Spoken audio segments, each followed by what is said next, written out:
So we will do a little bit of, because during the Janmashtami we got feedback that we like bhajan, we like kirtan. So we will do another 5 minutes of kirtan just to help the kirtan lovers, and then we will start a quick discussion.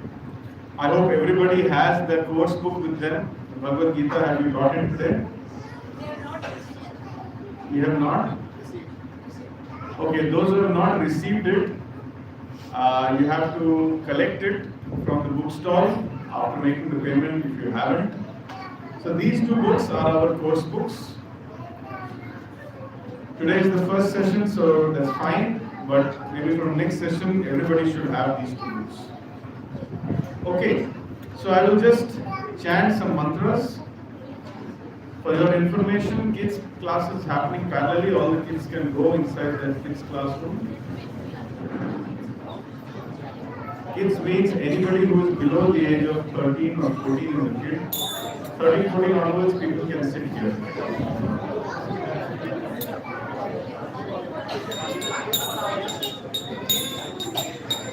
Hare Krishna, let's settle down.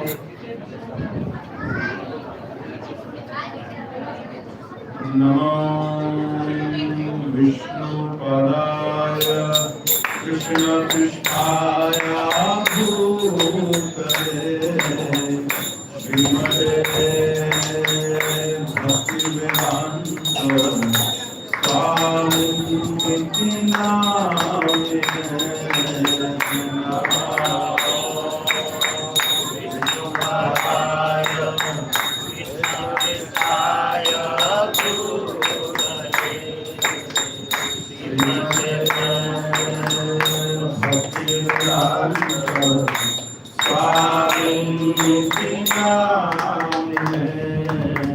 Namaste Saraswati Deve Gauravani Pratapine Nirvishesha Shunyavadi Ashakya Shatari Namaste Gauravani Pratapine Nirvishesha Shunyavadi Ashakya Shatari Jaya Shri Krishna Chaitanya Prabhu Nityananda Shri Advaita Radha Srivasadi Gaura Bhakta Jaya Shri Krishna Chaitanya Prabhu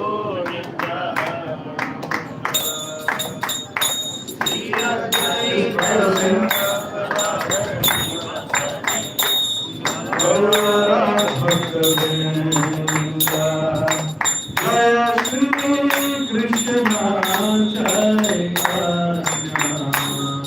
Prabhu Nityananda Shri Advaita Gadadhar Srivasadi Gaura Bhakta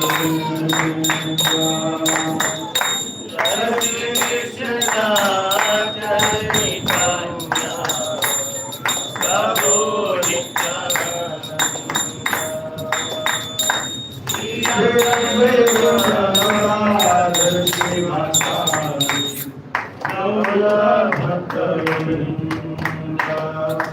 Jaya Shri Krishna Chaitanya Prabhu Nityananda Shri Advaita Gadadhar Srivasadi Gaura Bhakta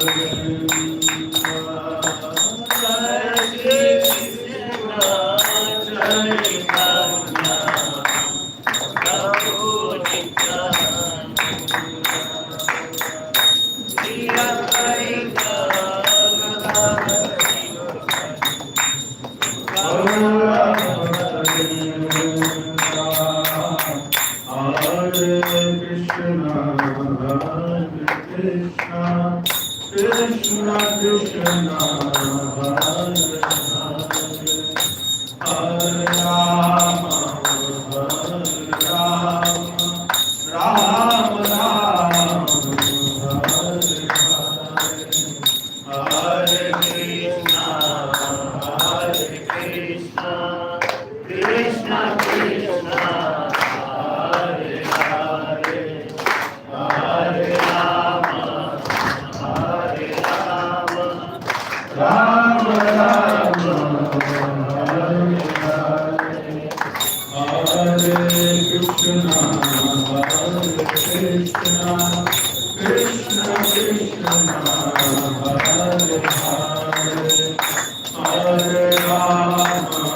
Shrimad Bhagavad Gita की जगद्गुरु श्री प्रभुपाद की जय।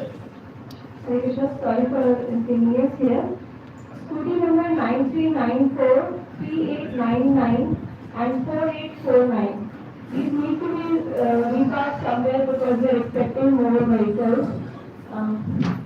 9394, 3899 and last one is 4849.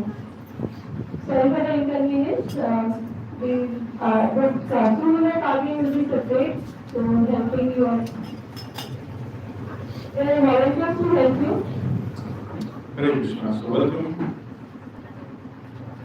to this very wonderful discussion, prayerful, devotional discussion on the Bhagavad Gita. This session is dedicated to the founder Acharya of International Society of Krishna Consciousness, that is His Divine Grace A.C. Bhaktivedanta Swami Srila Prabhupada. All the efforts which are being put here today, the primary objective is to please the Acharya.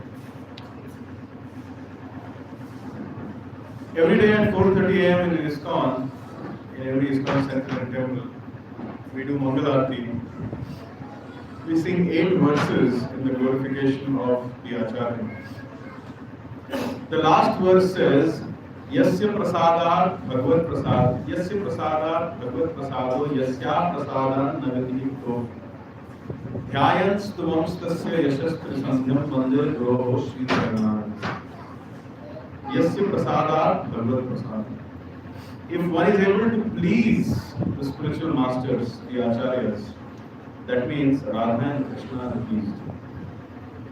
And if one is not able to please them, through whatever reason, that means they have not been successful in pleasing Radha and Krishna. So therefore, even before we start discussing the Bhagavad Gita, one of the sutras of understanding the Bhagavad Gita or understanding or advancing in spiritual life in general is that one has to please the acharyas. So this discussion is not meant for creating Bhagavad Gita scholars. This discussion is not meant for giving peace of mind to someone or achieving some kind of happiness which is not there. These are all byproducts, side products. The main objective of this session is to give pleasure to the Acharya through this discussion, through the chanting of the holy names, through the distribution of prasad, through all our activities. So I would like to seek blessings of the Acharya, and I would invite all of you also to start your journey by seeking blessings of the Acharya by offering some heartfelt prayers. I will say something called as Mangala Charan. It creates auspiciousness, it sets the mood, it invokes the blessings. Those of you who know this, you can repeat with me. Those of you who don't, try to hear this sound vibration. Om Ajnanatimirandhasya Jnananjanashalakaya Chakshurunmilitam Yena Tasmai Shri Gurave Namaha. Shri Chaitanya Manobhishtam Sthapitam Yena Bhutale Swayam Rupa Kada Mahyam Dadati Swapadantikam Vandeham Shri Guravo Shri Yutampadakamalam Shri Gurun Vaishnavamscha Shri Rupam Sagrajatam Sahagana Raghunathanvitam Tam Sajivam Sadhvaitam Sadhbhutam Parijana Sahitam Krishna Chaitanya Devam Shri Radha Krishna Padan Sahagana Lalita Shri Vishakhantitamscha He Krishna Karuna Sindho Deenabandho Jagatpate Gopesha Gopika Kanta Radha Kanta Namostute Taptakanchana Gaurangi Radhe Vrindavaneshwari Vrishabhanusute Devi Pranamami Vanchakalpatarubhyascha Kripa Sindhubhya eva cha Paritanam Pavanebhyo Vaishnavebhyo Namo Namaha Jai Shri Krishna Chaitanya Prabhu Nityananda Shri Advaita Gadadhara Shri Vasadi Gaura Hare Krishna Krishna Krishna Hare Hare Hare Rama Ram Ram Hare Hare Nama Om Vishnupadaya Krishna Pristhaya Bhutale Srimate Bhaktivedanta Swami Namine Namaste Saraswati Deve Gauravani Pracharine Nirvishesha Shunyavadi Paschat Deshatarine Mukam Karoti Vachalam Pangam Lambhayate Girim Yatkriva Tamaham Vande Shri Gurum Dinataram Paramananda Madhavam Shri Chaitanya Ishwaram Hare Om Tat Sat.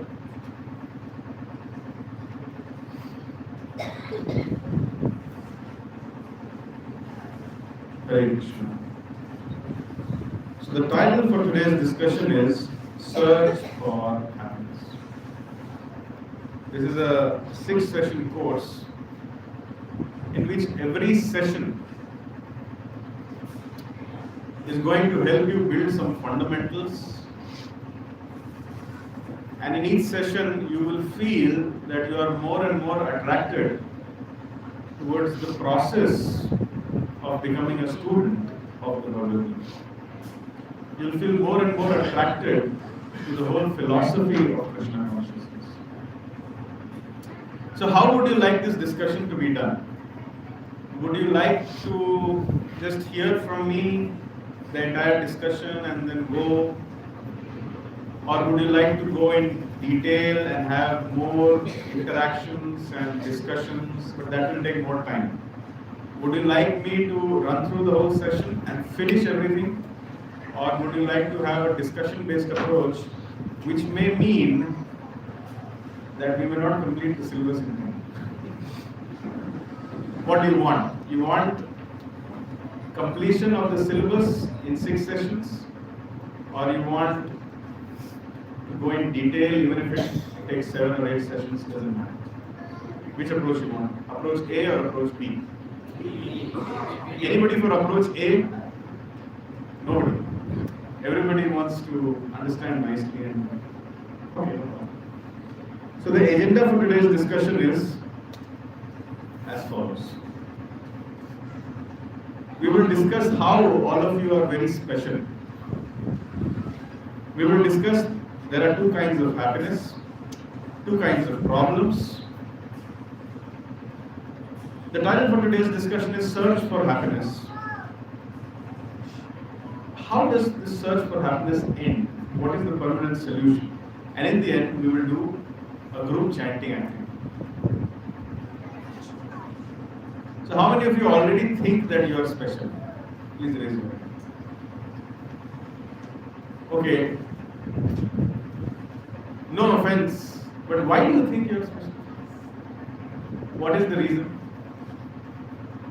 Just because you are very tall, very beautiful, very rich, very handsome, very famous, very educated, very powerful. Because of this, you think you are special? What will your beauty, what will your education, what will your strength, what will your name and fame, and what will your money do when Mr. Death knocks at your door? Can you bribe death? I'm very rich, take this 10 crore rupees, come after 10 days. Can you do that? Can you say, I'm a professor in a college, PhD, come after the next semester? So now that I have built this background already, why do you think that you are special? Now how many of you think, now how many of us rather think that we are special? Okay, 2 hands, 3 hands. Okay, can I get an answer? It will not be taken case by case basis. This is just for a general understanding. Why do students think that they are special? Who would like to say? Yes, please. The fact that I've got the opportunity to be here. Yes. For being this knowledge. Yes. I think That is a good reason. Today is a Sunday. It's a very lazy time of Sunday. Towards lunch after breakfast. The couch was looking so attractive. We could have slept off. We could have been anything. We could have been doing anything and been anywhere else. But we have made a conscious decision to take it's not an online session. We have taken the conscious decision of traveling through the traffic of Bangalore, coming in a place where I have never come before, most of it. This is not ordinary. This means that you are special. Something beyond common human understanding is going on right now in your life, in this room, and in this part of the universe, I can assure you. But let me get to the discussion and present it to you according to the Bhagavad Gita, why you are special. In fact, generally when people know that you are special, you feel happy. Right? When I will present to you, you'll rather be disgusted than why am I special? Because I'm not doing anything about that speciality. So let's go into the discussion. There are 4 similarities between humans and animals. How many of you are human beings here? Very good. Sometimes people say I'm not a human being. So there are 4 similarities. Those who have brought notebooks, you can keep noting. Those who have their mobiles, wherever, you can keep notes, because every 15 minutes there will be revision. And if you don't answer the question, we will take away your mobile. Sleeping, eating, enjoyment and defense. You sleep, the cow also sleeps. You eat, the dog also eats. You enjoy, the pig also enjoys. And you defend yourself, the cat also defends itself. However, only human beings can access things like eternal love and permanent happiness. How did I come at this conclusion? Someone may say there are other similarities also. So anything which we say in these discussions or anything discussion which we will have here, it will be based on some Shastra. You should not be worried about what I think, feel or believe. And I am not worried about what you think, what you feel in your opinion or what you believe. We are here to discuss the Bhagavad Gita. And the basis of our discussions is the Bhagavad Gita.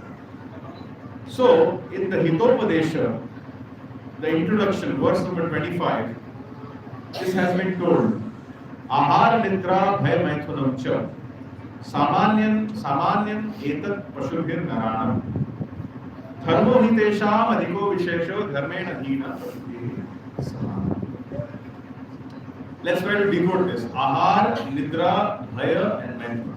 Ahar means eating, nidra means sleeping, bhaya means defense, maithun means sex life. So eating, sleeping, mating and defending. Samanyam etat pashubhir narana. This is common between pashu and narana. This is common between humans and animals. Dharmo hitesham adhiko vishesho. However, the special property of the humans is that they are able to engage in spiritual life. Dharmena hina pashubhi samana. Therefore, without spiritual life, humans are on the level of animals. This is your specialty.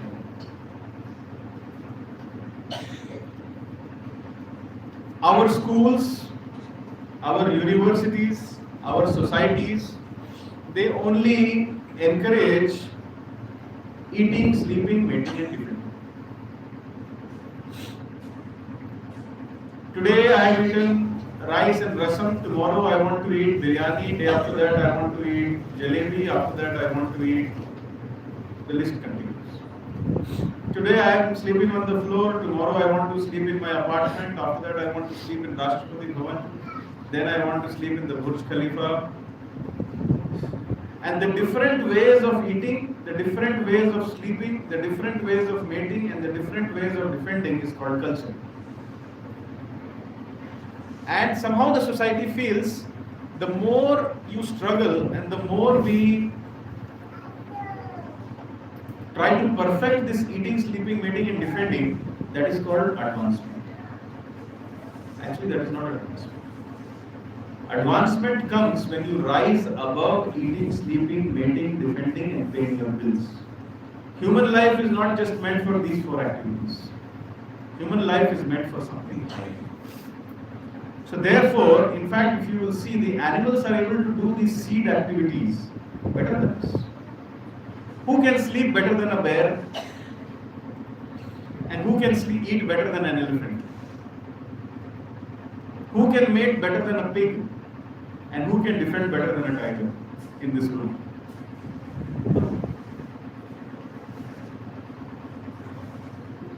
We are not meant for these things. We are meant for something higher. If our society, if our colleges, if our universities are only encouraging this eating, sleeping, mating and defending, then we are becoming animals slowly. Posh, two-legged animals, wearing nice clothes. However, now let's see, there are four things which are unique to human beings, which are not there in animals. I'm trying to give it in acronym format so that people can easily memorize. Common things between animals and humans is seed, and things unique to humans is ABCD. For your reference, I will circulate this PPT in the groups, so you can just relax. No need to take pictures or extensive notes. Focus on understanding. So, ability for spiritual inquiry, bliss, choices, and determination. These four things are there only in human beings. Let's try to understand how. Ability for spiritual inquiry. The first aphorism of the Vedanta Sutra. You know what is Vedanta Sutra?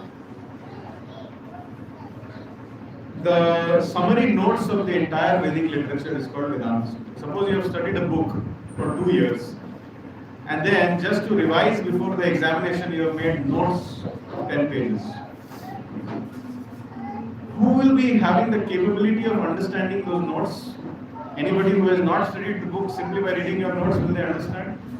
No. So Vedic literature is huge. It was compiled by Srila Vyasadeva. Vyasadeva, understanding the Vedic literature, compiled Vedanta Sutra. And the first aphorism or the first formula of Vedanta Sutra is Adhato Brahma Jigyasa, which means, therefore, now that you have got this human form of life, inquire about the Supreme Absolute Truth. That is the beginning of the Vedas. So therefore I am saying, human life plus spiritual inquiry means promotion to higher forms of life, divine life. Human life without spiritual inquiry, back to animal species. You must be knowing or having general idea about the transmigration of life, transmigration of the spirit soul, talked about in the second chapter of the Bhagavad Gita. We are not the body. We are not the mind. We are not the intelligence. We are spirit souls. This is the basics of spiritual life. Please understand. Somebody is thinking I am a man. Somebody is thinking I am a woman. Somebody is thinking I am an Indian. Somebody is thinking I am an Australian. Somebody is thinking I am a doctor. Somebody is thinking I am a lawyer. I am a cat or a dog. But I am not this body. I am the spirit soul. And I am passing through various species of life based on my karma. Sometimes I become a human, sometimes I become a dog, sometimes I become a frog, sometimes I become a demigod, etc. So if in this human form of life, if I do not utilize it for spiritual inquiry, I will degrade again into the lower species of life, that is the animal species. So therefore, because in the human form of life you have that intelligence, this ability, a dog cannot understand that why is it being forced to die. I don't want to die, why am I being forced to die? I don't want to become old, why am I being forced to become old? I don't want to fall sick, why am I being forced to fall sick? And I don't want to enter the womb of another mother again, but why am I being forced to do that with the laws of karma? A dog cannot have such a consciousness. Only humans can think that I am suffering. What should I do to end this suffering? So this ability for spiritual inquiry is there. That's why you are special. The next reason why you are special is that you experience bliss of various kinds. 4 levels of bliss all of us experience: physical, emotional, intellectual, and spiritual. Physical bliss means the gross happiness. In the Vedic literature, we call it as Parthiv Rasa. When all the senses of your body are perfectly functioning and you have unlimited resources to enjoy, that is called fulfillment of Parthiv Rasa. Now, this itself is next to impossible. Whom do you find who has perfect vision or perfect digestion or perfect sensory perception? You don't have such people. But assuming if somebody is completely perfect, and after that they have unlimited resources to enjoy, then the amount of enjoyment they will get is called Parthiv Rasa. We equate that enjoyment to X for discussion purpose. Emotional Rasa or heavenly delights, which basically deal with the subtle feelings and the sensitiveness or the sensitive heart feelings, those kind of pleasures are higher than gross bodily pleasures. So sensitive heart matters and subtle feelings, that is emotional pleasure, that is 1,000 times greater than physical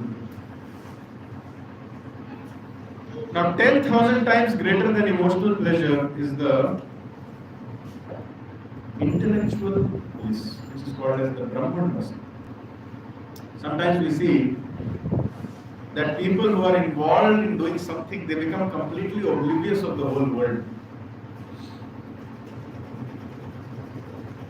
I have seen it practically in London. There was a man who used to come in the city library at 6 a.m. in the morning. And he used to start reading. And then, when I would be returning late night, I would see that at the same place, at the same table, at the same chair, the man is continuing to sit. And he was not the librarian, mind you. He was not properly dressed, but it was clear that he is a gentleman.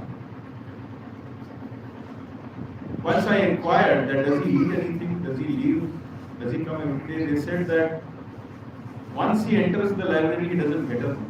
No one knows whether he eats or sleeps, where he stays. He just keeps coming and studying. So definitely he is getting some kind of intellectual titillation, some kind of pleasure which has made him oblivious to his bodily and emotional needs.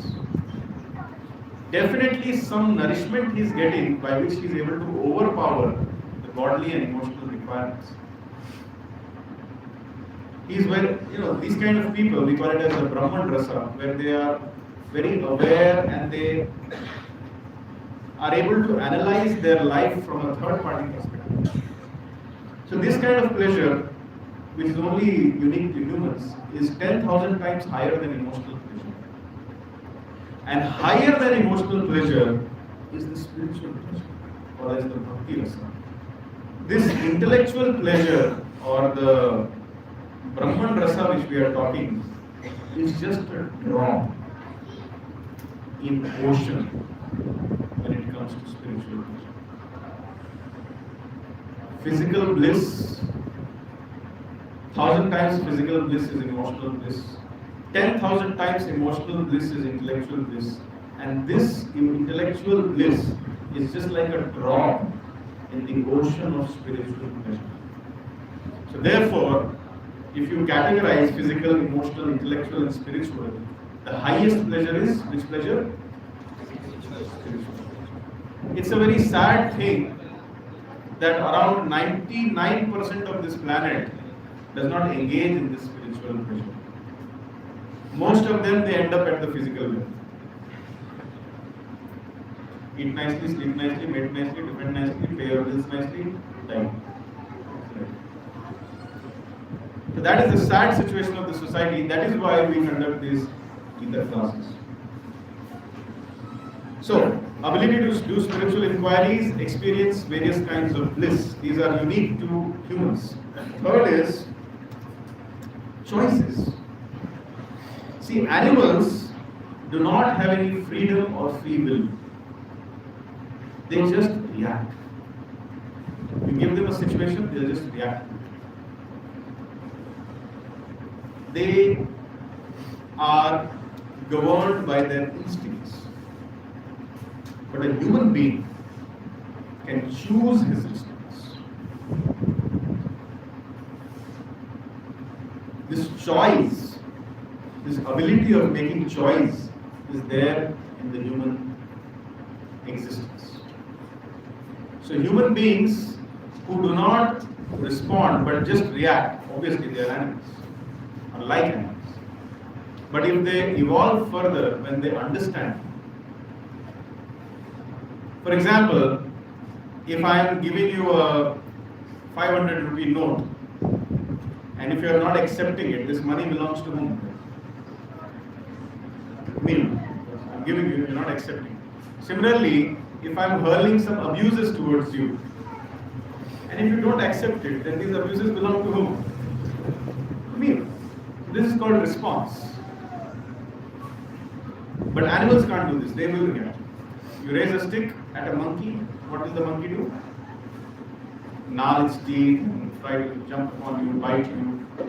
But if you raise a stick at a human being, he may choose to respond in different ways. So this choices, the ability to make choices, the free will and the freedom to make choices is there in human beings.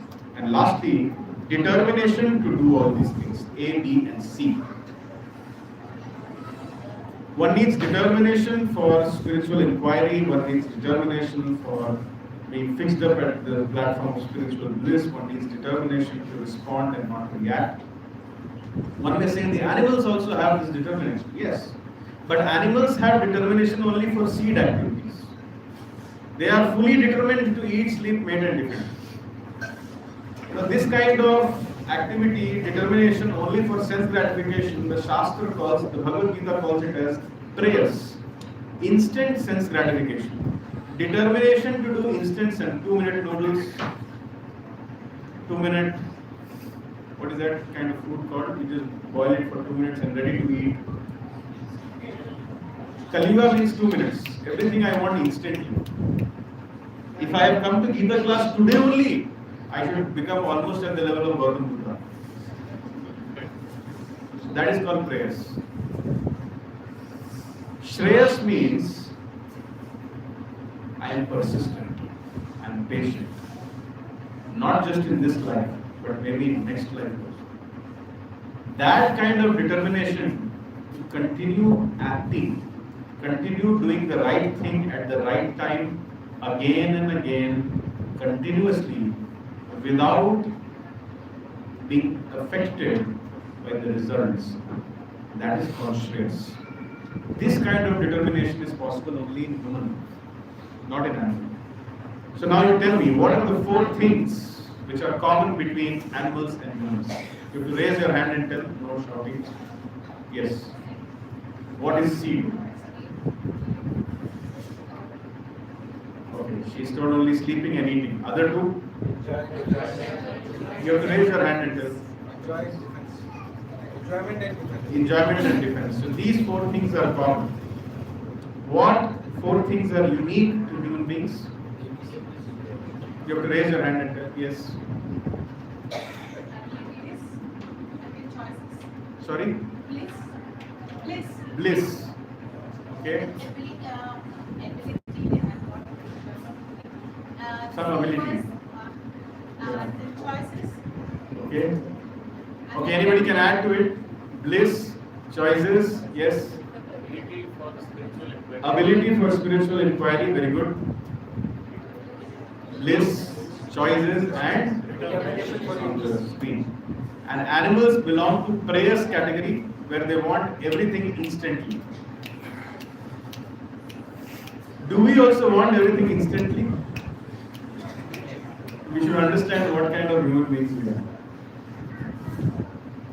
But if we are able to be patient and persistent and wait, good things take time.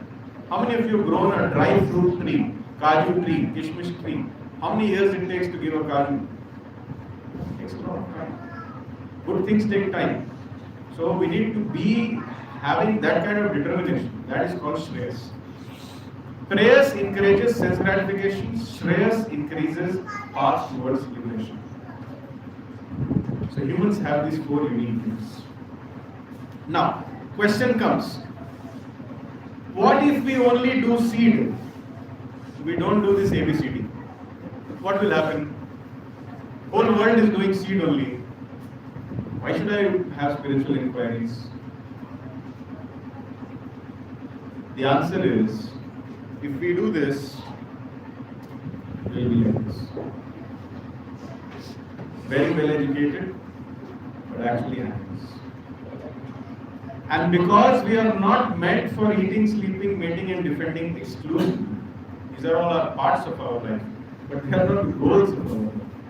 The goal of our life is Adhato Brahma Jigyasa. Spiritual inquiry is the goal of our life. I cannot call a dog and make him sit. Please sit here and listen to this Bhagavad Gita. Not possible. But I can call you. Please sit, listen. Please sit. So, because we are meant for ABCD, spiritual inquiry, experiencing spiritual bliss, making choices which are suitable for a higher existence, and being determined to walk on the right path. Because we are made for this, And when we don't do this, when we engage in seed, the result is depression, suicide, addictions, wars, and crimes. Human beings cannot just be limited to seed activities. Animals are limited to seed activities, but have you ever seen any animal in depression? Any animal jumping in front of the train and committing suicide? Have you seen? Because they are not made for any seed. Their consciousness, their intellectual capacities, their abilities are limited. But human beings have higher intelligence. So with higher intelligence comes higher responsibilities. Do you want to understand this with an example? Can I have someone's wallet, please? Don't worry, it's a temple. If something goes out also, it will be used good.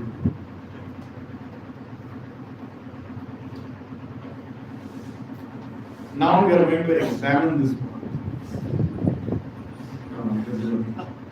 So this is a wallet. It contains some Lakshmi. It's kept here. Let's say that small child who is there at the bookstore comes and picks up this wallet and runs from it. What's your name? Sandeep.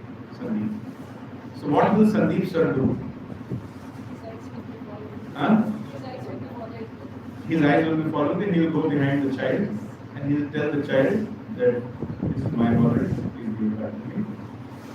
If the child is cute enough, maybe he will take out 200 rupees and give the child also. Correct?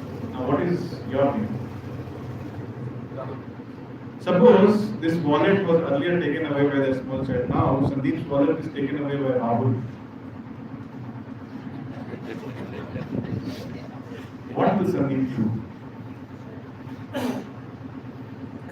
Will he go catch hold of Rahul and then tell him, so cute, please take this 2,000. Thank you, you took my wallet. No.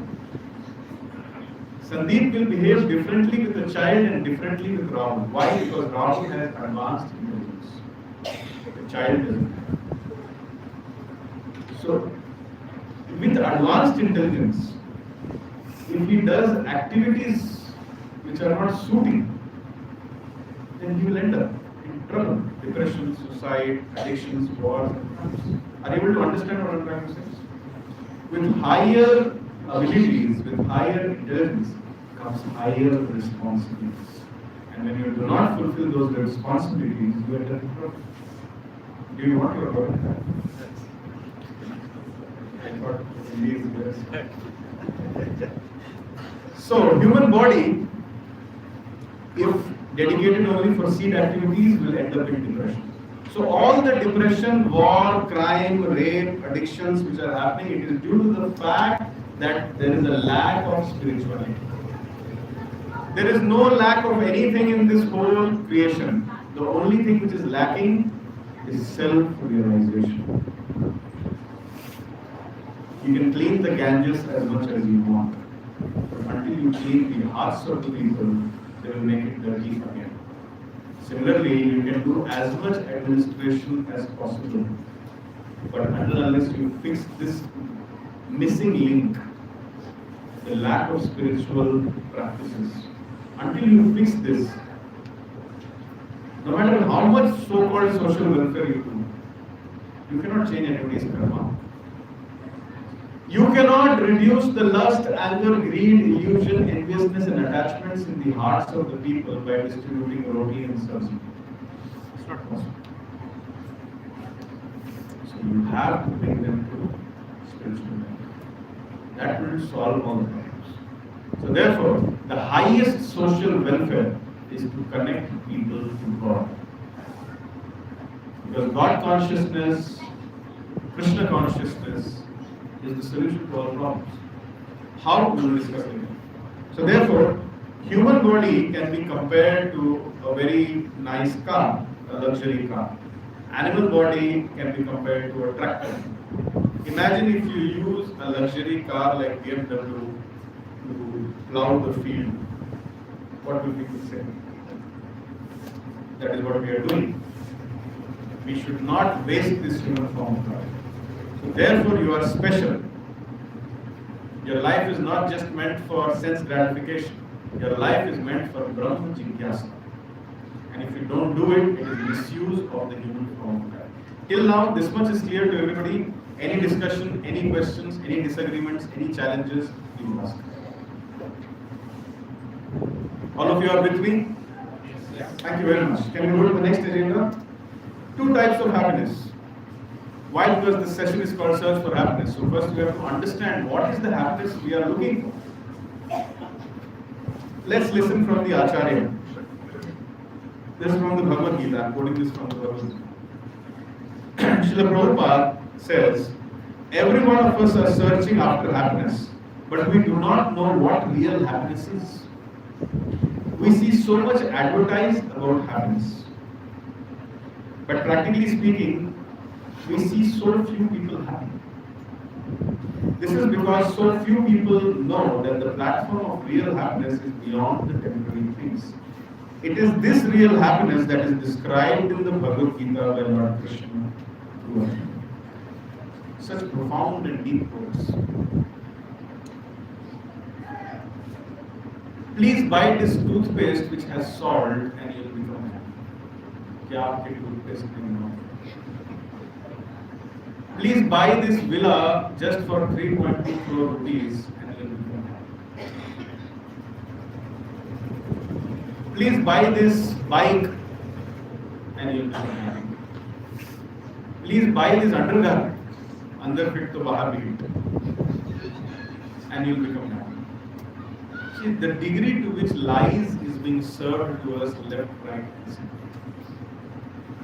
So much so that an innocent soul who has not got proper exposure to Bhagavad Gita will really think that buying a villa will make me happy, buying a bike will make me happy, eating this in such a restaurant will make me happy,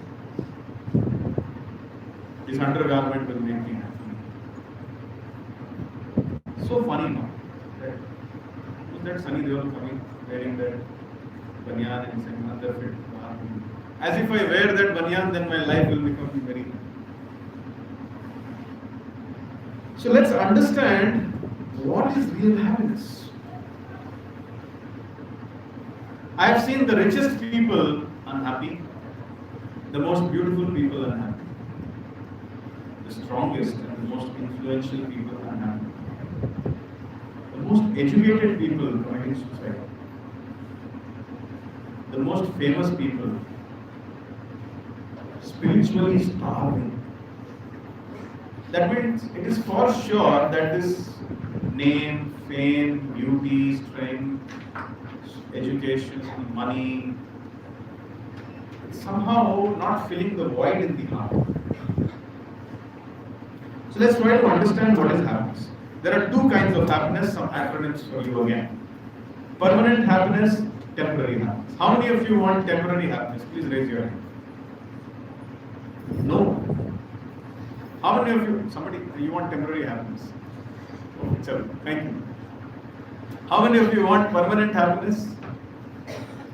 Have you ever thought why you want permanent happiness in a world which is temporary? Because you as a spirit soul are permanent. It is unnatural for you to be in a temporary environment. This is the proof of your cognizance of yourself as a spirit soul. So permanent happiness has some features. USE. It is unlimited in variety. It is always shared with others, and it is always ever increasing. Anandam buddhivaratnanam pratipadam purnam vilasvanam sarvatma snaparam param vijayate Shri Krishna Sankirtanam. That is the nature of permanent happiness. If anything is limited in variety, you see, why I am saying this definition of permanent happiness, because all of us have a mind. How many of you have a mind? Everybody. The nature of the mind is to always be dissatisfied and unhappy in every situation. Agree or not? You may be very fascinated by the rooms of Rashtrapati Bhavan. Very nice rooms. If I can sleep there for 3-4 days, I've heard there are 8 or 9 kinds of kitchen there. I can eat whatever I want and sleep nicely. Before I get down, I can see such nice man there. But if I put you in the Rashtrapati Bhavan for 4 days, after that you will find some reason to be terribly unhappy there. Agreed? This is the nature of the mind. The mind wants something new every moment. Yes or no? So therefore, in this material world we can't get that. So therefore, we don't have that kind of permanent happiness experience. How long can you sing the same song? And how long can you go to the same destination as a holiday? And how long can you wear the same t-shirt? There's a limit. But permanent happiness is unlimited in variety.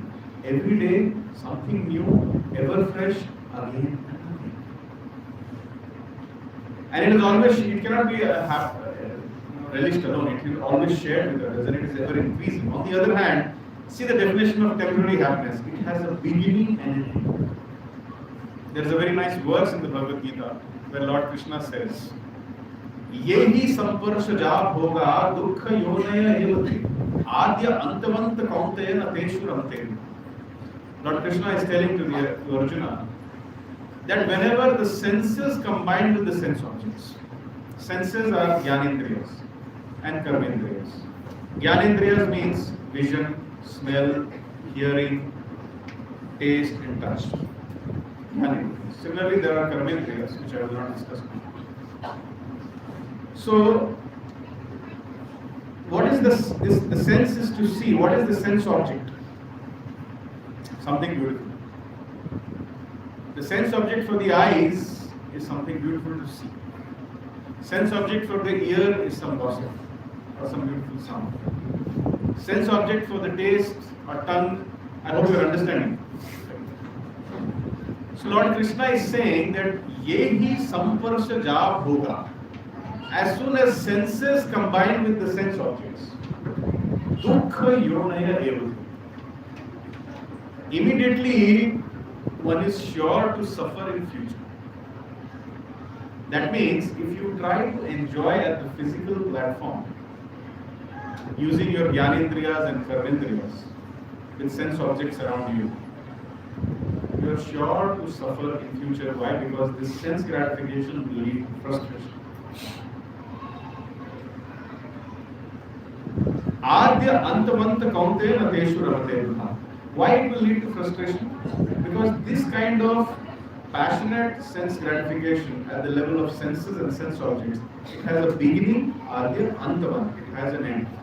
Nateshu ramate buddha. Those who are intelligent, they do not engage in those kind of pleasures which has a beginning and an end. Why? Because as a spirit soul, I have no beginning and end. I am eternal. So therefore, temporary pleasure, or temporary happiness has this feature that it has a beginning and an end. If you are experiencing some kind of happiness and you see it has begun and very soon it will end, that means you should understand I am not experiencing permanent happiness. Similarly, there is sensation of pain and relief.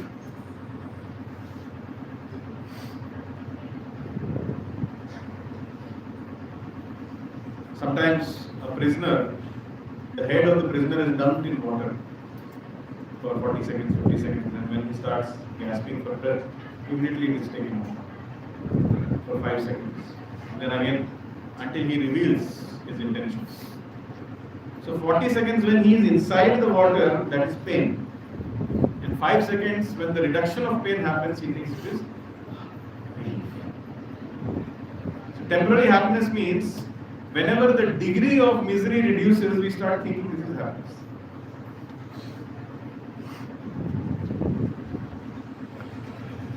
We have all got scoldings from our parents. We belong to that generation. This present day generation is not able to take any feedback or correction. Sometimes when my mother used to not scold me, I used to feel,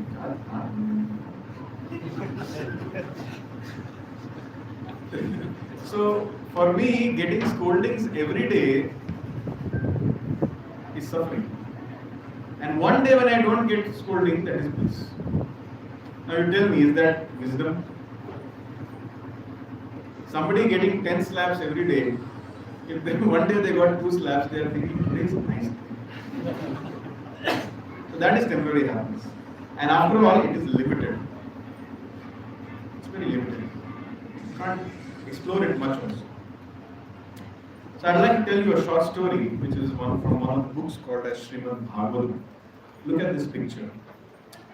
So once, and this is an allegorical story, meaning that it has a relation with all of our lives. Once there was a man walking in the forest. He saw that a mad elephant started chasing him. So he started running towards some shelter. All of a sudden, although it was plain ground, flat ground, but while running he fell into a well. That well was dug many years ago, and because it had lost all its water, so people stopped using it, so trees, plants, grass grew along it. And no water, so nothing was there. So he fell in. As he was falling inside the well, some branches were growing from the walls of the well. He somehow caught hold of one of the branches and got stuck there. And he was thinking, maybe I'm safe. But while falling down, he obstructed a swarm, a beehive. The bees started coming and biting him. When he looked down, he realized that a very big snake is waiting with mouth open to eat him up. And the elephant which was chasing him has come and has started shaking the branches of the tree, the walls of the well. The branch to which he is stuck, there are 2 rats, one white and one black, which are gnawing, which are nibbling the wood and making the branch weak. In this situation where he is about to die, either the snake will devour him, or the elephant will thrash him, or the bees will kill him. Yeah, these are the possibilities. In this occasion, when he is just about to die, somehow or the other, a friend comes and he offers a rope. Catch hold of this rope and come out. But as he is about to catch hold of the rope, some drops of honey start dripping from the beehive, and he is trying to lick it. Although he is in the biggest possible disastrous situation of his life, but he's telling, let me enjoy this honey. Everything has allegorical meaning. I hope you are understanding where I am getting to this. We are all mad behind money and honey, right? If we told you that no matter how much hard you work, no matter how much you study, money and honey will not get. Would you have worked so much hard? That's material. Now I'll tell you what is the allegory behind. The man here represents the spirit soul embodied in this world. The elephants, they represent the previous karma, who are about to harass you. You can't get away from your karma. The snake represents the death which is waiting for you. The rats, they symbolize, the white rat symbolizes day, the black rat symbolizes night. And the branch which these white and black rats are constantly nibbling, they represent prana shakti, or the life force within you. The beehive represents the source of temporary pleasures and distractions. The well in which he is stuck represents the cycle of birth, disease, old age, and death. the honey which is dripping, that is the sense, the very meager, very idiotic, stupid sense gratification which we are struck, which will make us so oblivious, so blind that we will not even realize when we die, achieving nothing. And the rope which is being sent by a person to come out of this blind well of birth, disease, old age, and death, that rope represents the instructions of God in the form of the believer. So this is our life. Any moment we can die. Any moment can be our last moment. We are seriously suffering in life. But whenever we ask each other, how are you? I'm fine. Fantastic. Thank you. That's our situation. Instead of being very urgent about finding or solving the permanent problems of life, we are mad behind sense gratification. We are about to die now, but before dying, we want to do as much sense gratification as possible. So this is temporary happiness. Is it clear? This is a story from the very literature. So therefore, if you try to solve temporary problems, you will get temporary happiness. If you solve permanent problems, you will get permanent happiness. So let's quickly revise. What are the two types of happiness? Permanent and temporary. What is the nature of permanent happiness? It is unlimited in variety. Raise your hands and speak. Not in group. Yes. Unlimited variety and shared with others, and is entirely every time increasing. Ever increasing. What is temporary happiness? Yes. Beginning and end. You remember the shloka which I quoted? Ye hi sampasya jaan. Next, what is peak? Limited. Pain and relief is important. And this story definitely you will remember. Will you remember this story? Yes. It's very close to our life. You will always remember this story. That's our situation. We are stuck. Yes. I have a question. Yes. So we have come across many examples. So we have come across many examples of temporary happiness, right, which we see every day in our life. Can you give us an example of it?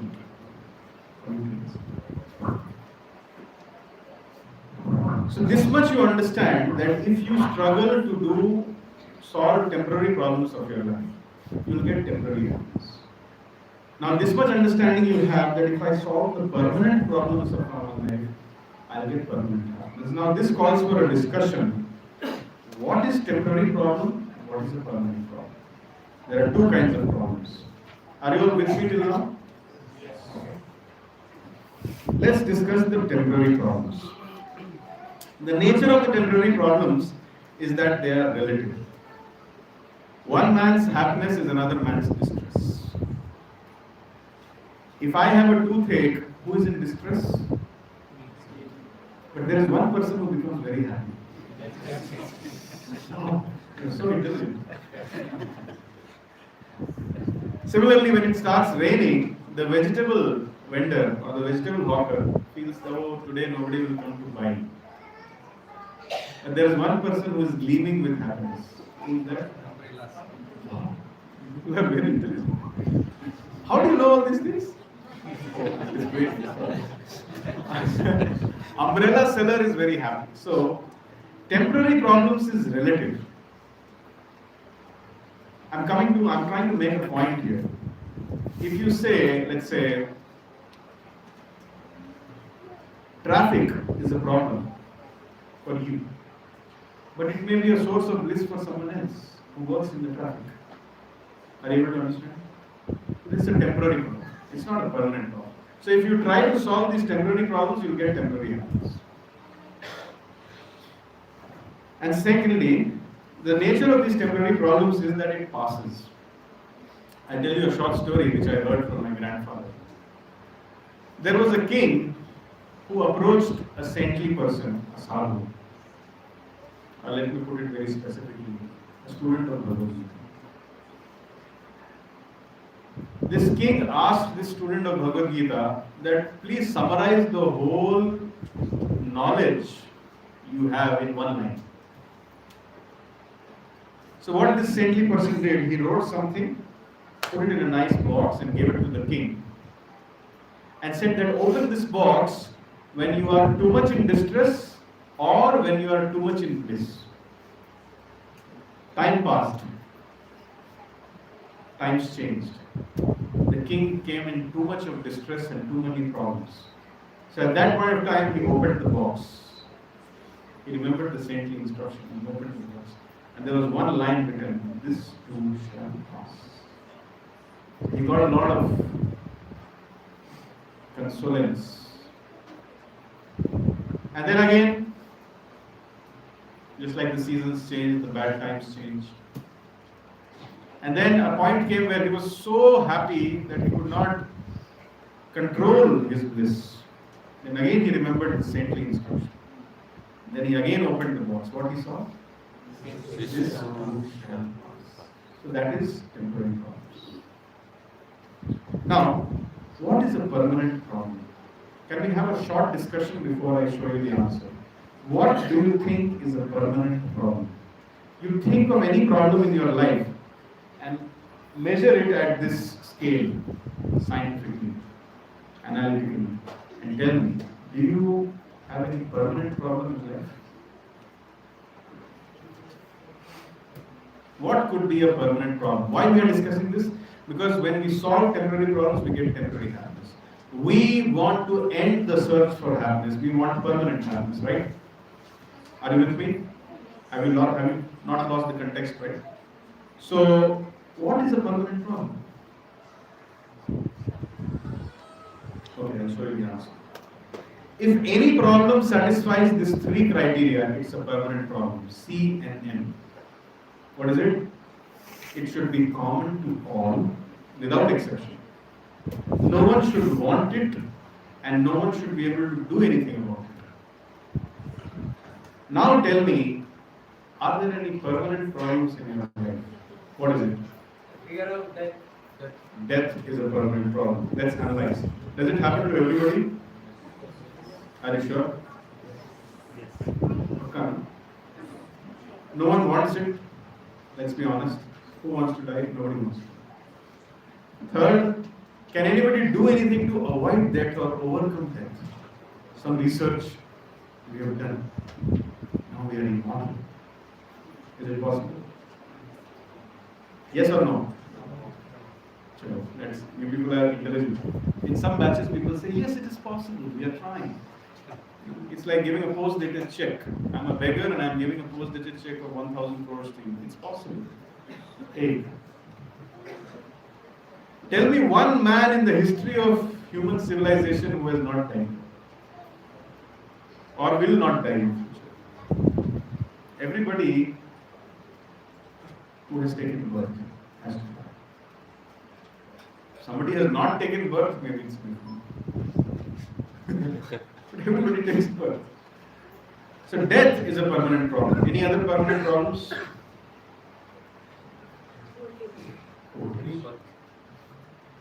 I'm very happy it is coming from the ladies' side. No wrinkle cream. No anti-aging cream.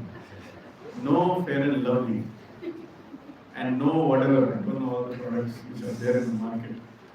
No, nothing can stop old age, trust me. No Chavanprash and no whatever Ayurvedic treatment or something, nothing can stop old age. It's a permanent problem. Anything else? Disease. Is there anybody here who has never fallen sick? Please raise your hand. Whole life, I never got a cough and cold also. So that means it's a permanent problem. Because it's common to all, no one wants it, and no one can avoid it. Any other problem? Hunger. It is common to all. Okay, everybody feels hungry. Do you know of someone who really doesn't feel hungry ever? You don't know anybody like that? Okay. Everybody wants that I should never become hungry. Is it correct? Some people who have this digestion problem, mandani, they pray that my hunger should be revived. Without hunger, I am getting no taste in eating. That means there are some people who don't want to be hungry, but there are some people who are praying to be hungry, but they are not being able to hungry because the fire of digestion is poor. So that means it's not a permanent problem. Do you really think that a rich man ever feels hunger? Most of the time he's overstuffed.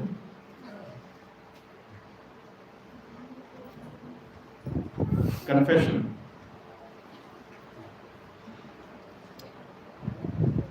It's a myth when people say people die out of hunger. Till date, I have never seen anybody dying out of hunger. I have only seen people dying because of eating. And whatever you read in the newspapers, it is just adjustment and mismanagement. Nobody dies out of hunger. People die because of overeating. You go to the villages where people don't stuff themselves with fast food and junk. You see, they live in hunger. It is in the cities where they are running around with burgers and pizzas in their hand. They are not able to eat nicely. They take sleeping pills to sleep. They don't have a stable family life. And they are so much worried about their life insurances. Basically, they can't eat nicely, sleep nicely, make nicely, and live nicely. And they are thinking we are more advanced than the farmer in the village. Is it not a myth? Any other permanent problem? Okay, I'll show you the list. Birth, disease, old age, and death. These are permanent problems. No one wants it. No one can avoid it. It happens to everyone. And apart from that, there are three more. Adhyatmika klesha, adibhautika klesha, and adibhaivika klesha. Klesha means misery. Adhyatmik klesha means miseries because of body and mind. How many of you feel that you would have been happier if your mind was fully controlled? Mind control, some of you are not raising your hand, but mind control is a problem with everyone without exclusion. Arjuna, the best personality in Kurukshetra, said that I can control the wind by my arrows, but my dear Lord Krishna, I cannot control the mind. Asamshayam hi mahabaho durnigraham charam. Abhyasena kaunteya vairagyena chudri. Lord Krishna says, undoubtedly it is very difficult to control the mind, go mighty on one. But by practice and detachment, it is possible to do it. So everybody has some misery because of body and mind. Right? It's a permanent problem. Adibhautik klesh, miseries because of others. Everybody, do you have some miseries in your life because of others? Don't tell because of whom. But all of you have some problems because of others. Yes? And all of you have some problems because of nature, earthquake, seasons, tsunamis, forest fires. You have some problems? Landslides because of that. So these are the 7 permanent problems of our life. Birth, disease, old age, death, problems due to mind and body, problems due to others like a mosquito, or problems due to the natural calamities. Because we cannot do anything to solve these problems, therefore we have distracted ourselves to solve temporary problems like hunger, poverty, traffic, and other things. And therefore we don't get permanent happiness. Human life is meant to solve these problems. Bhagavad Gita tells you how to solve these problems. Are you all with me till now? We are discussing 2 kinds of problems. What are they? Temporary, permanent. What is the characteristics of a temporary problem? It is relative, and it always keeps passing away. And what is the nature of a permanent problem? No one wants it, no one can avoid it. Please raise your hands. Yes. Yes. What would they desire? I'll come to this. Just to briefly answer you, desire is a function. Thinking, feeling, and willing is a capacity of the mind. The degree to which one controls their mind, to that degree one can control their desires. Becoming a nice student of Bhagavad Gita, if somebody can fully control their mind, then his desires is not a problem, not a permanent problem.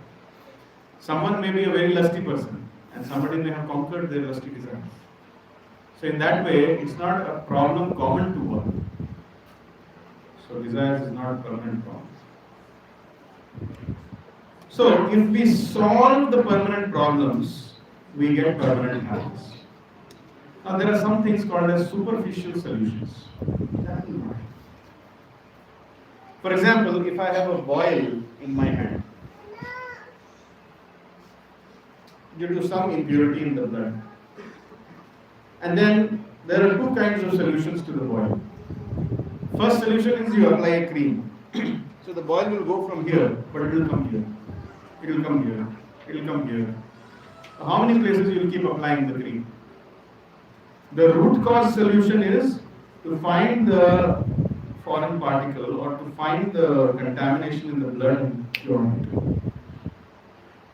It's like painkiller and cure.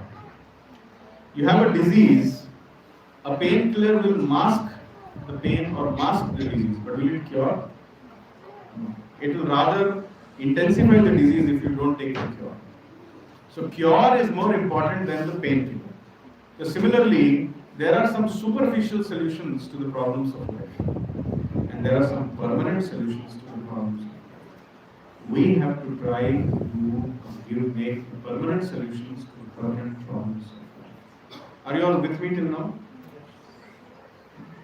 We all thought that a superficial solution of becoming rich, a superficial solution of becoming beautiful, a superficial solution of becoming world famous, a superficial solution of becoming very highly educated and PhD degrees, a superficial solution of becoming very strong or influential will give me happiness. But it didn't give me happiness. So now I want to solve the root cause. I want to come out of the cycle of birth, disease, old age and death.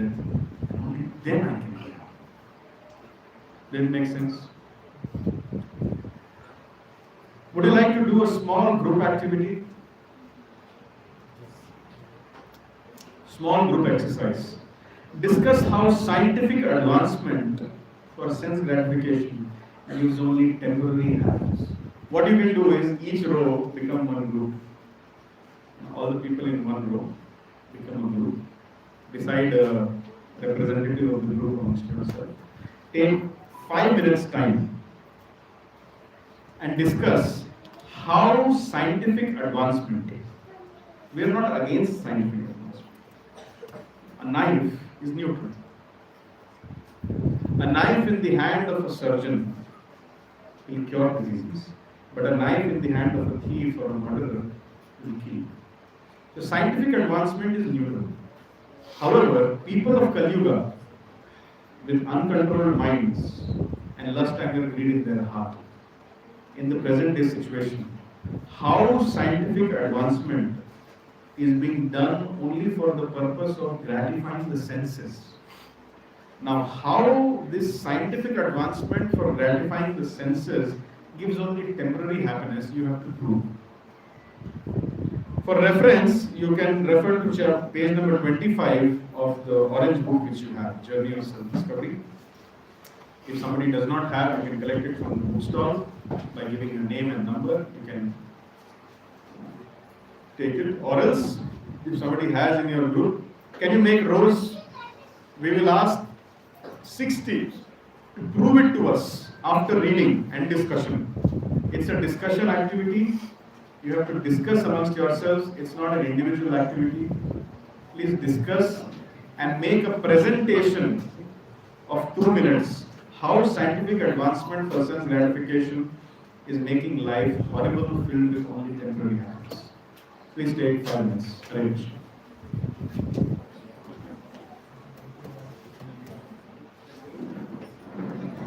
Yes, become a group. Volunteers can help if there are some difficulties. If somebody needs a book, no problem. You can make the payment later. Just collect the book now.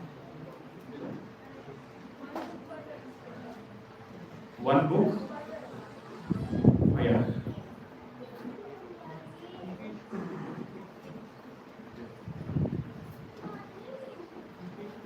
And discuss about what will be scientific advancements, how they help us, how they will help us. First, read what is there on page number 25. Try to discuss that. It's a very nice discussion given there. Try to see the main points.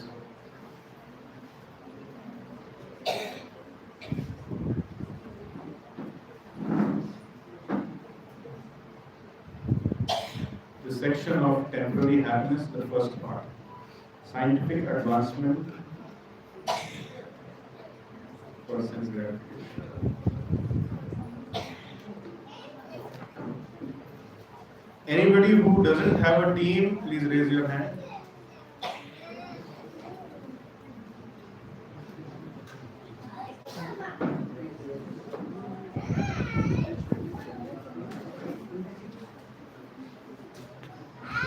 One point 4.2 sense gratification and scientific advancement.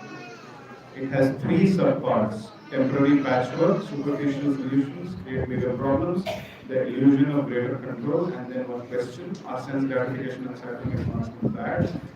Please read this, and you can add your own points also. This is just for guidance. And make a quick presentation how this leads to temporary happiness. Sorry for this trouble.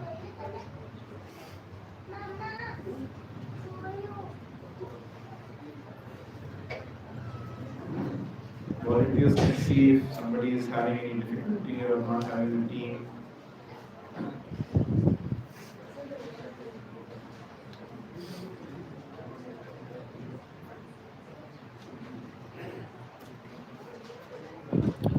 Please take another 4 minutes. Remember, it's a team activity.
Please take another 3 minutes.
Please take another 2 minutes.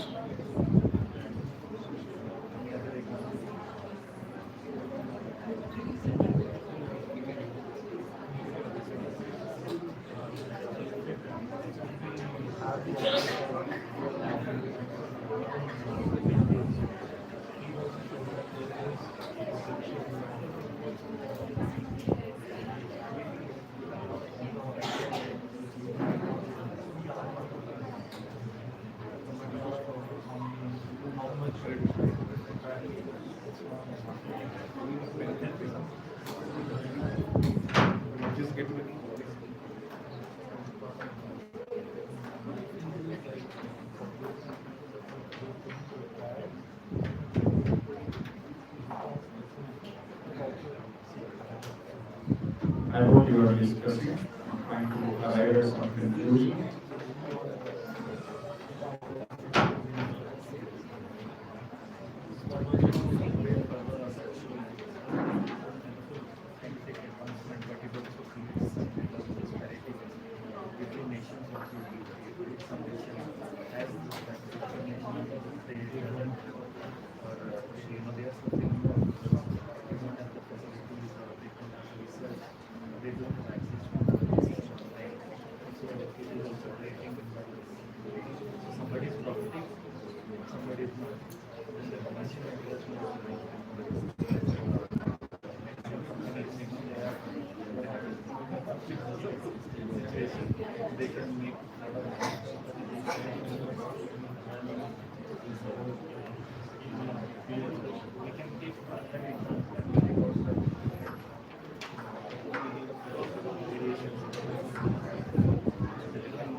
Take one more minute.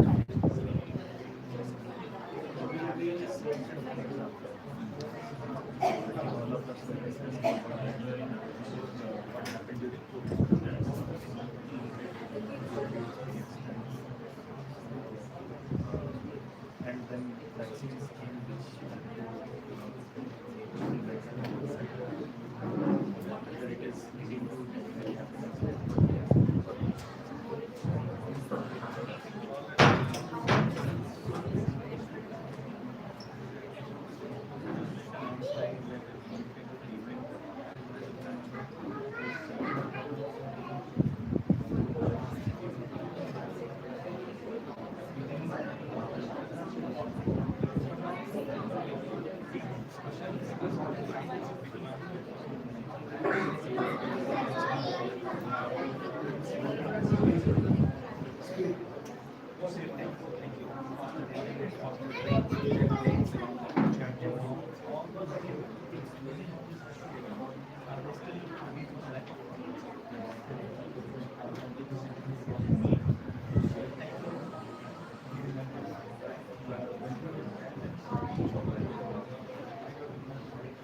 Okay, time is up.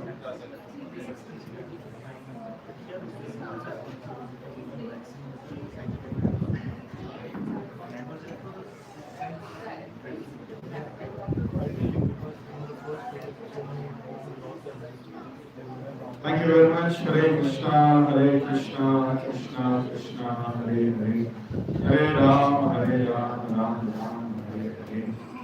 Okay, now you tell me, how would you like to give me a conclusion? Would you like to present something, or would you like to go through a test which I am making as MCQ? Test. Huh? Test. How many of you would like to go for an MCQ? Please raise your hand. Okay, and how many of you would like to raise your hand and give a 1-minute presentation summary of what you read? We'll go with MCQ.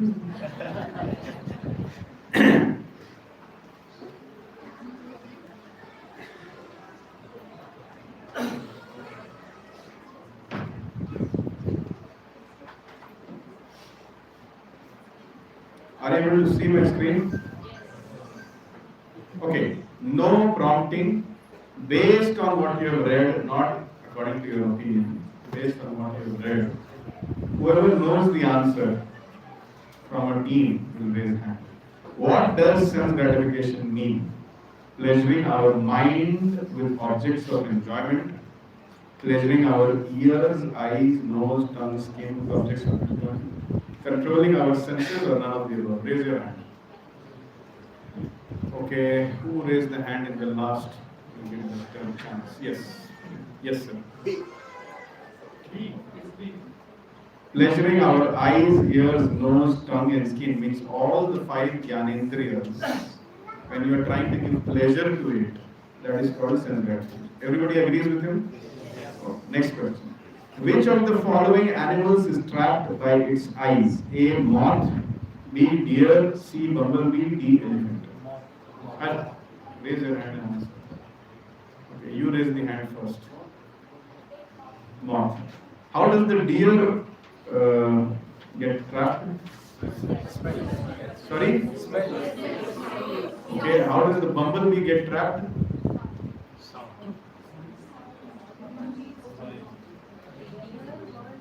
How does the elephant get trapped? Sorry?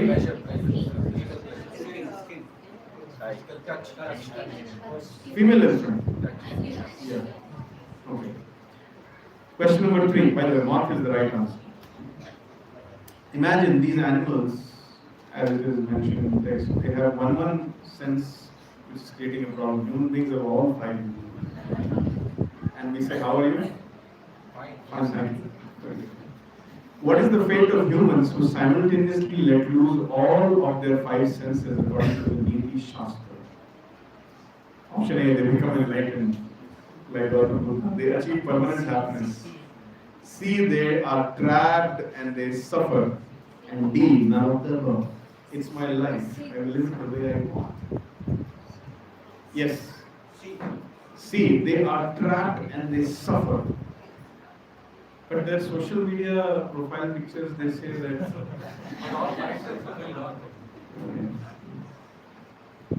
Do you agree that sense gratification leads to frustration? Why does unlimited sense gratification not offer infinite happiness? Option A, because it leads to major stress epidemics. Option B, because it is temporary and superficial. Option C, because it creates bigger problems. And option D, none of the above. You have to raise your hand. Yes. Because it creates bigger problems. Sense gratification creates bigger problems. You eating pizza creates bigger problems for you, not for you. But a wrong scientific advancement for sense gratification creates a problem for everyone. For example, when we were riding horses, we used to feel this horse is making the road dirty. Let's make a car. How many people died due to horse accidents every year? How much pollution happened? To solve one seemingly problem, we created a solution which became a bigger problem. Now you tell me what is the answer. Raise your hand and tell. Yes? B. Because it is temporary and superficial. Yes. I am a spirit soul, I am eternal, I am not superficial. And when I get superficial things, it doesn't penetrate the core of my heart. It leaves me hungering for more. And because it is temporary, I suffer. It does not give me infinite happiness. Correct. Question number 5. What is the drawback of superficial solutions? A, they create bigger problems. B, they offer temporary patchwork solutions. C, they give illusion of greater control. And D, none of the above. Yes, sir. First, they create They create bigger problems. Imagine, I'm saying from personal experience, imagine if you have a stiff shoulder, fibromyalgia. Due to bad posture, your muscles have arrested the movement of your body to prevent further damage. And then you are taking muscular relaxants, MR tablets. And they make you feel that there is no problem. And then you start lifting things and running around. And when the effect of that MR tablet goes away, what is the damage done? Irreparable. So superficial solutions are like painkillers. Permanent solution is like a cure. Superficial solution, imagine you are trying to cure a disease by painkillers. It will further aggravate the disease or not. So therefore superficial solutions will always create bigger problems. What is the drawback of the illusion of greater control? Over dependence on smartphones and gadgets. B, lack of time. C, unpredictable modern diseases. D, all of the above. Please raise your hand and answer. Don't prompt me. All of them. I'm not asking you to answer. What are the unpredictable modern diseases which we are having right now? Cancer or what?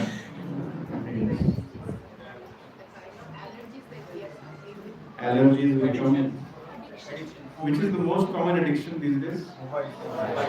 What is this disease called? ADHD. If you give birth to a child right now, there is a 90% chance that your child will have ADHD right from birth.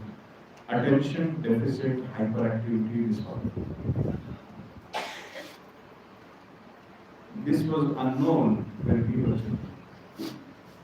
But now, because of the contamination of the illusion of greater control, we are ADHD and we don't even realize it.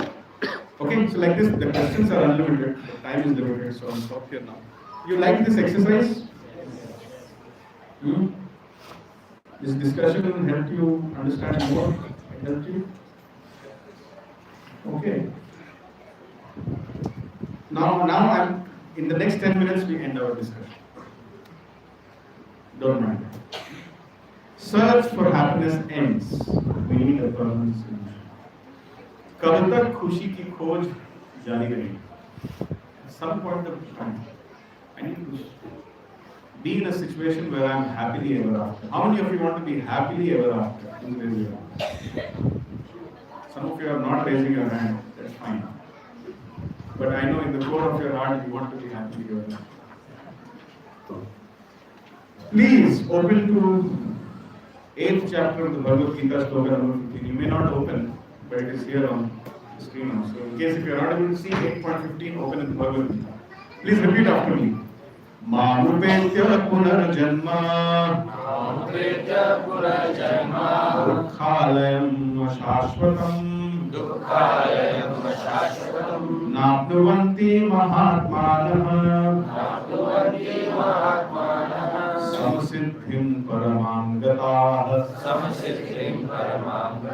This is Bhagavad Gita chapter 8, sloka number 15. A very, very remarkable discovery which we are making today. Who knows best about this mobile phone? Manufacturer. So who knows best about this world? Creator. And the Creator has made this statement. After attaining me, the great souls who are yogis in devotion never return to this temporary world, which is full of miseries, dukkhalayam, because they have attained the highest perfection. So what is the branding which Lord Krishna has given to this world? Dukkhalayam ashashvatam. How many of you understand the meaning of the word dukkhalayam? What do you get in a pustakalaya? What do you get in a bhojanalaya? What do you get in Himalaya? What do you get in Dukha? How are you?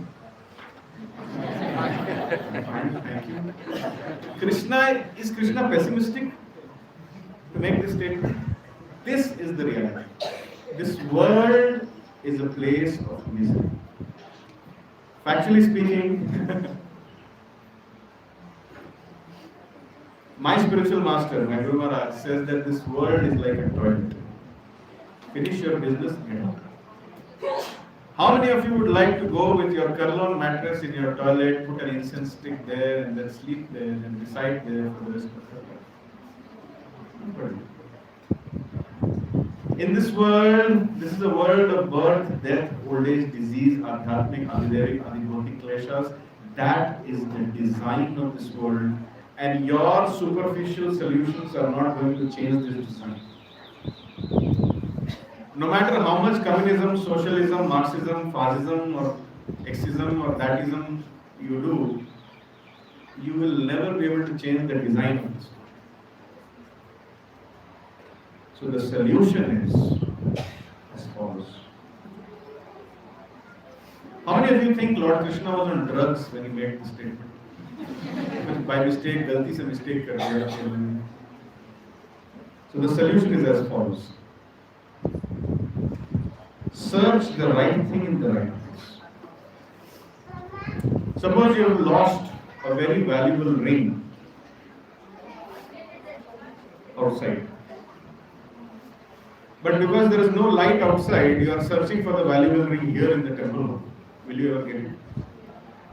So if this world is dukkhalayam ashashvatam, temporary and full of miseries, will you get permanent happiness here? So therefore, stop looking for permanent happiness in this world. Then Prabhuji, you told us you will tell us how to end the search for happiness. Now you are telling it's a googly. Milega hi. No, the solution is there. Accept the Bhagavad Gita.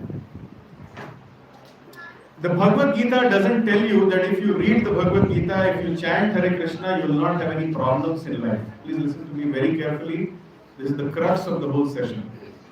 The Bhagavad Gita does not promise a problem-free life. The Bhagavad Gita promises you a consciousness by which you will not get affected by those problems. Does it make sense? Misery is compulsory. Dukkhalayam ashashvat. But suffering is optional. That is what Bhagavad Gita does. That is what chanting Hare Krishna, Krishna Krishna, Hare Hare, Hare Ram, Ram Ram does. It brings you to the transcendental platform. Think of Prahlad. How many of you know Prahlad? His own father became his enemy because he was a devotee of Lord Narasimha, devotee of Lord Krishna. His father tried to kill him by burning him, by poisoning him, by trampling him under the feet of an elephant, by giving him poison, throwing him from a cliff, what not. But where have you read that Prahlad became disturbed and he started crying?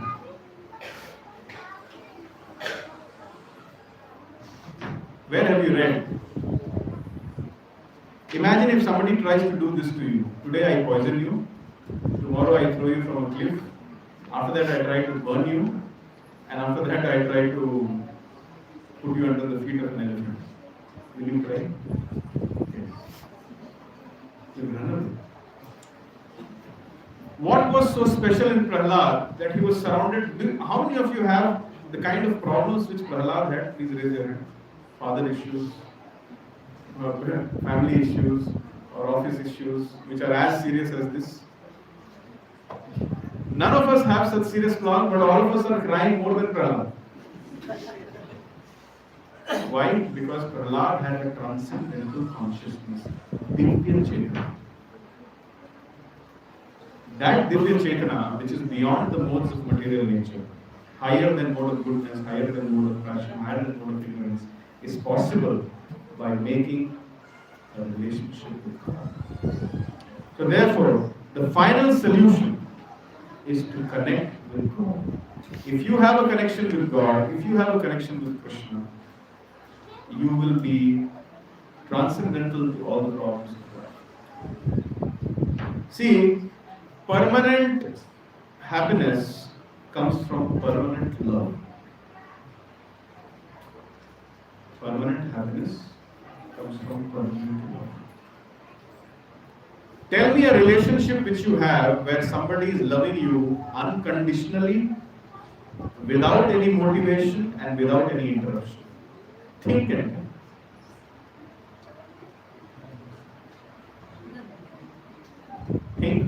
Think properly.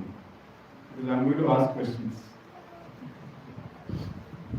If you are thinking it's your mother, death will separate you. It is not uninterrupted. Unconditional, unmotivated, uninterrupted love.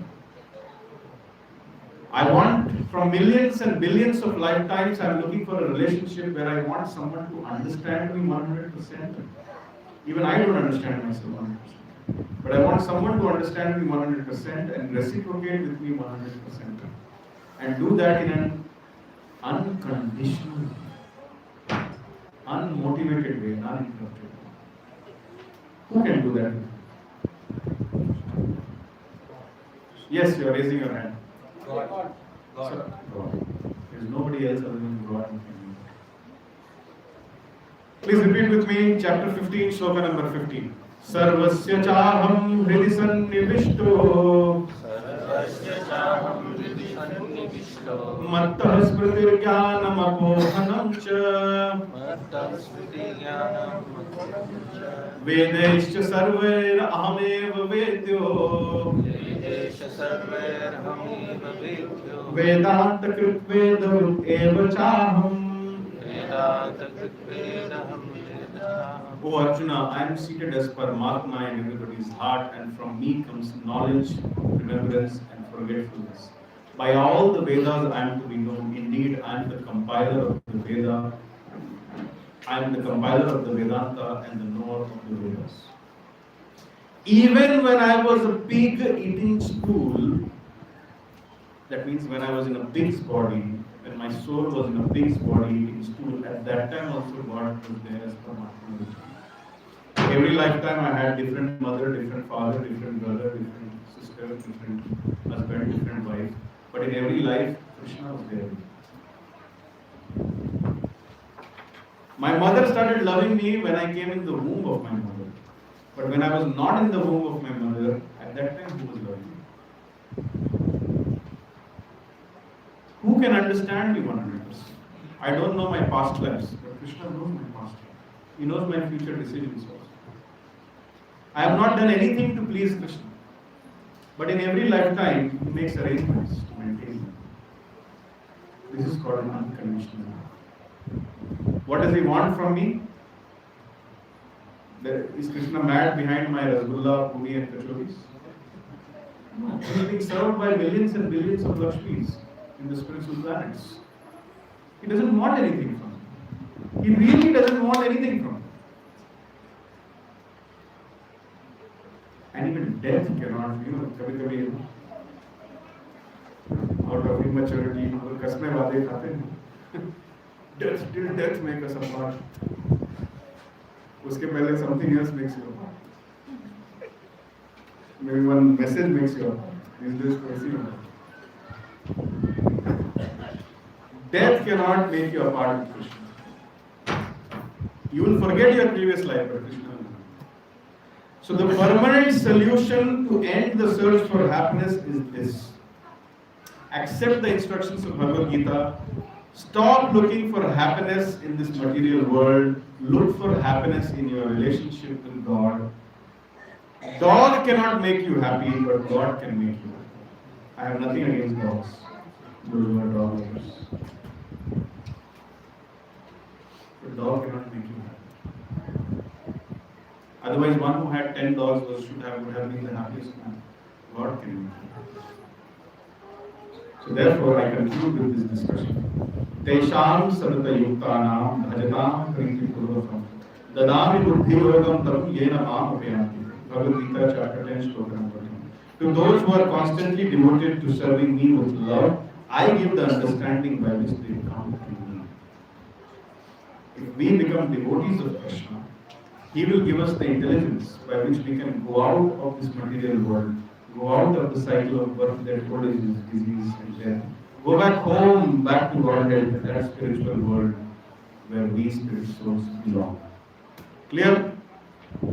Thank you very much. This ends today's discussion. Now, you can stop.